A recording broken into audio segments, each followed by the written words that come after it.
Good morning children. मैं Lakshmi ma'am. आज class 10 स्पर्श का ऐसे लेसन ये था फर्स्ट लेसन, लेकिन मैं इसके पहले पढ़ा दी थी आप लोग को डायरी का पढ़ना सेकंड चैप्टर। लेकिन आज मैं फर्स्ट चैप्टर पढ़ा रही हूँ जिसका शीर्षक है बड़े भाई साहब। इस कहानी के रचयिता है प्रेमचंद, जिन्हें कि सभी बच्चे जानते हो। ये कहानी क्या है इसका सार मैं बता रही हूँ। यह कहानी विद्यार्थी जीवन पर आधारित है। लेखक के बड़े भाई जो कि उससे आयु में 5 वर्ष बड़े हैं और उन्हीं के साथ हॉस्टल में रहकर पढ़ाई करते हैं। लेखक आयु में अपने भाई से 5 वर्ष का छोटा होने के बावजूद भी कक्षा में मात्र उनसे 3 वर्ष पीछे है। इसका कारण है कि भाई साहब शिक्षा को अधिक महत्व देते हैं और इसको बारीकी से ग्रहण करते हैं और उसमें विश्वास रखते हैं। तो बड़े भाई साहब तो उनका कहना था विश्वास रहने के कारण कि कोई भी काम जल्दीबाजी में करना पसंद नहीं करते थे।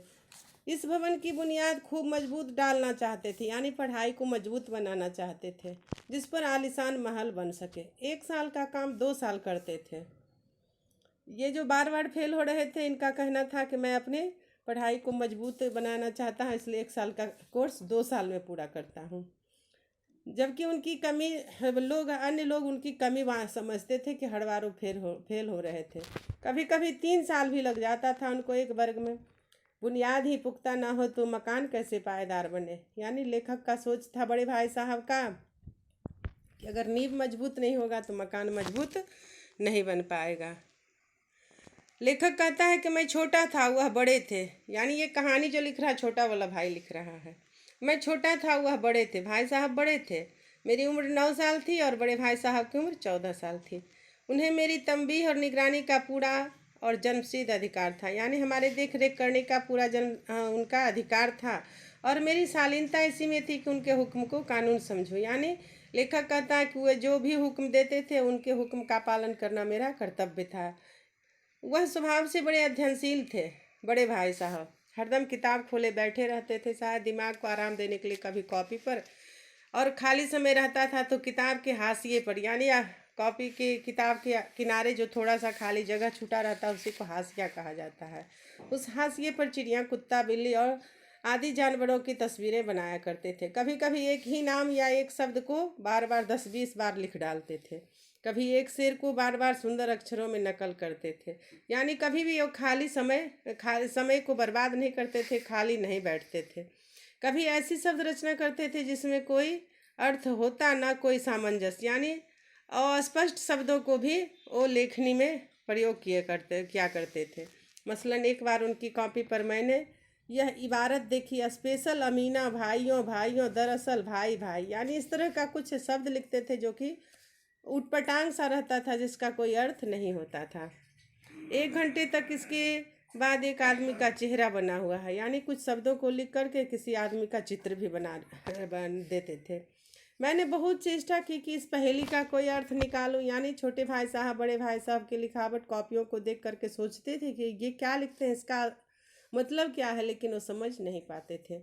वे असफल रहे और उनसे पूछने का साहस भी न हुआ। वह 9वीं जमात में थे, यानी 9वीं कक्षा में थे बड़े भाई साहब, और लेखक 5वीं में। उनकी रचनाओं को समझना मेरे लिए छोटा मुँह बड़ी बात, यानी क्योंकि वो 9वीं कक्षा की पढ़ाई थी, इसलिए ये सोचते थे कि मैं तो 5वीं में हूँ, मेरे समझ से पढ़े है। मेरा जी पढ़ने में बिल्कुल न लगता था। 1 घंटा भी किताब लेकर बैठना पहाड़ लगता था। लेखक कम ही समय पढ़ते थे, लेकिन ध्यान मग्न होकर पढ़ते थे। मौका पाते ही हॉस्टल से निकलकर मैदान में आ जाता। कभी कंकड़ियाँ उछालता, कभी कागज की तितलियाँ उड़ाता, और कभी कोई साथी मिल गया तो पूछना ही क्या, यानी बड़े शरारती स्वभाव के थे। कभी चार दीवारी पर चढ़कर नीचे कूद रहे, यानी हॉस्टल की चार दीवारी को कूदकर अंदर बाहर खेलते रहते थे। कभी फाटक पर सवार उसे आगे पीछे चलाते मोटर कार का आनंद उठा रहे, यानी बच्चे की जो हरकत होती है वो क्या करते थे। और भाई साहब जब कमरे से आते थे तो रौद्र रूप देखकर प्राण सूख जाता था, यानी गुस्से वाले रूप को देख करके लेखक का प्राण सूख जाता था।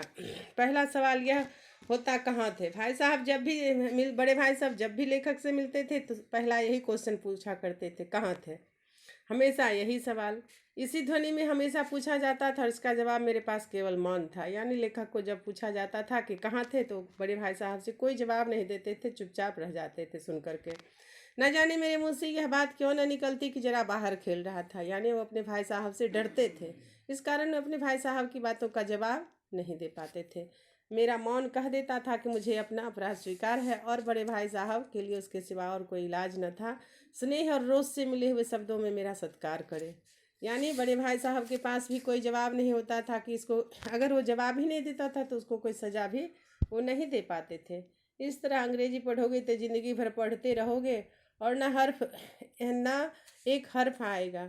बड़े भाई साहब कहते थे कि इस तरह से उछल कूद कर पढ़ोगे तो ज़िंदगी में कभी तुम कुछ सीख नहीं पाओगे।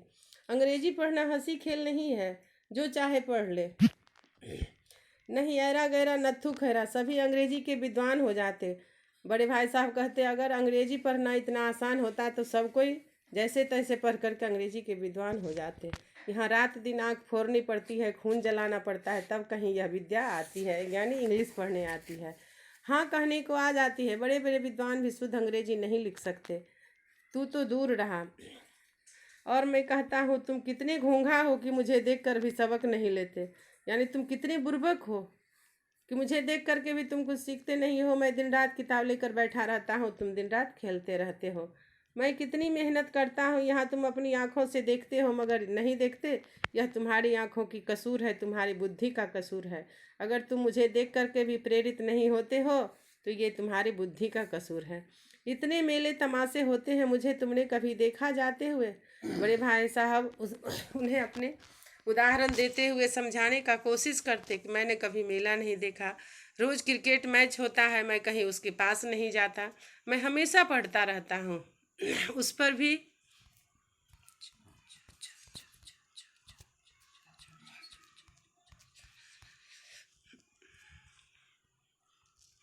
उस पर भी इतने में उस पर भी तुम 3 साल के बड़े हो। तीन मुझसे तो 3 लगते हो, इसी दर्जे में पड़े सरते रहोगे। अगर तुम्हें इस तरह उम्र गंवानी है तो बेहतर है घर चले जाओ और मज़े से गुल्ली डंडा खेलो। दादा की गाढ़ी कमाई के रुपये क्यों बर्बाद करते हो? यानी उन्हें सबक सिखाने लगते थे, किस तरह अगर खेलना है तो तुम घर चले जाओ, हॉस्टल में पैसा क्यों बर्बाद करते हो? मैं यह लतार सुनकर आंसू बहाने लगता। लेखक कहता कि बड़े भाई साहब जब इतना बात बोलते थे तो मैं चुपचाप सुनकर रोने लगता था और कुछ जवाब नहीं देता था। क्यों? क्योंकि मेरी गलती रहती थी। भाई साहब उपदेश की कला में निपुण थे, यानी बड़ी बड़ी बातें करते थे, ऐसी ऐसी लगती बातें कहते, ऐसे ऐसे सुक्ति चलाते कि मेरे जिगर के टुकड़े टुकड़े हो जाते। यानी लेखक का दिल टूट जाता था और हिम्मत भी टूट जाती थी। इस तरह जान तोड़कर मेहनत करने की शक्ति में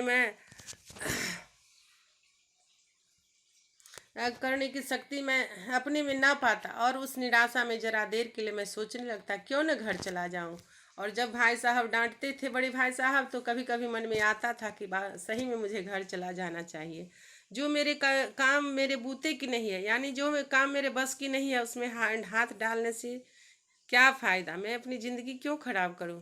मुझे अपना मूर्ख रहना मंजूर था, लेकिन उतनी मेहनत से मुझे तो चक्कर आ जाता था। जैसे बड़े भाई साहब दिन रात किताब पर बैठे रहते थे, लेकिन घंटे 2 घंटे के बाद निराशा के बादल फट जाते थे। लेखक का सोच बदलता था, लेकिन कुछ ही देर के बाद फिर वो उन इरादे से हट जाते थे और खूब जी लगाकर पढ़ने लगते थे। चटपट एक टेबल बना लेते थे, बिना पहले से नक्शा बनाए, कोई स्कीम तैयार किए, काम कैसे शुरू करें, इसलिए पढ़ने के लिए एक टाइम टेबल बनाया करते थे। खेलकूद की मत बिल्कुल उड़ जाती थी और प्रातःकाल 6 बजे उठना, मुंह हाथ धोकर नाश्ता कर पढ़ने बैठ जाना। 6 से 8 तक अंग्रेजी, 8 से 9 तक हिसाब, 9 से 9:30 तक इतिहास, फिर भोजन और स्कूल 3:30 बजे। इस तरह से वे पढ़ने की एक रूटीन बना लिया करते थे। मगर टाइम टेबल बना लेना एक बात है और उस पर अमल करना दूसरी बात। पहले ही दिन उसकी अवहेलना शुरू हो जाती थी। मैदान की वह सुखद हरियाली, हवा के हल्के झोंके, फुटबॉल की वह उछल कूद, कबड्डी के वह दाव घात, यानी खेल कूद वाले सारी शरारत फिर तुरंत हावी हो जाता था। यह जानलेवा टाइम टेबल, वह आँख फोड़ पुस्तकें, किसी की याद न रहती और भाई साहब को नसीहत और फजीहत का अवसर मिल जाता। यानी छोड़ करके फिर वो खेल कूद में लग जाते थे टाइम टेबल बनाने के बावजूद भी। और इसी अवसर पर बड़े भाई साहब को बोलने का मौका मिल जाता था। मैं उनके साए से भागता, लेखक कहता है, बड़े भाई साहब की आंखों से बच करके करना चाहता था। कमरे में इस तरह दबे पाँव ताकि उन्हें खबर न हो। उनकी नज़र मेरी ओर उठी और मेरे प्राण निकले। यानी जब बड़े भाई साहब देख लेते थे कमरे की तरफ आते बाहर से, तो लेखक का प्राण सूख जाता था, लेखक भयभीत हो जाता था। हमेशा सिर पर एक नंगी तलवार सी लटकती मालूम होती थी। नंगी तलवार लटकना मुहावरा है, इसका अर्थ होता है हर समय संकट में घिरना। फिर भी जैसे मौत और विपत्ति के बीच भी आदमी मोह और माया के बंधन में जकड़ा रहता, मैं फटकार और घुड़कियां खाकर भी खेलकूद का तिरस्कार न कर सकता था। लेखक डांट फटकार सुन करके भी किताब पकड़कर बड़े भाई की तरह बैठ नहीं पाता था। वो किसी न किसी समय अपने हॉस्टल से निकलकर खेल कूद में लग ही जाता था। थैंक यू बच्चे। अगला आगे का भाग मैं अगले दिन पढ़ाऊँगी। आप इसे ध्यान से पढ़ोगे और इसमें से जो कुछ क्वेश्चन निकले उसे बनाने का प्रयास करोगे। Thank you.